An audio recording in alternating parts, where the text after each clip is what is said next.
Hi everyone, আজকে থেকে শুরু হচ্ছে আমাদের একটা সেন্ট্রাল প্রজেক্ট যার 4টে শোয়ের দায়িত্ব ছিল আমাদের স্কুলের ওপরে।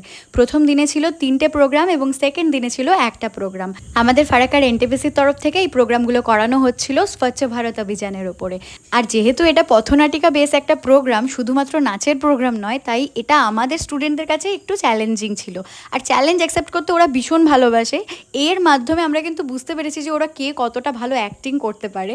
তো এই প্রোগ্রামটা আমাদের জন্য কিন্তু যথেষ্ট বেনিফিশিয়াল ছিল। আর আমাদের এনটিপিসি জিএমের কাছ থেকে ওরা প্রচুর সুনাম অর্জন করেছে, যেটা হিউজ সাকসেস বলতে পারো আমাদের এই অনুষ্ঠানটার জন্য। সেম ডে আবারও আমাদের অনুষ্ঠানটা ছিল ফারাক্কার রেলওয়ে স্টেশনে আর আমাদের ফারাক্কার গান্ধীঘাটে। স্বাভাবিকভাবেই এটা পাবলিক অ্যাওয়ারনেস প্রোগ্রাম, তাই পাবলিকের মধ্যেই করতে হবে, পথনাটিকা যেমন হয় আর কি। আর আমি ভাবলাম এই সমস্ত কিছু তোমাদের সঙ্গে সুন্দরভাবে শেয়ার করি।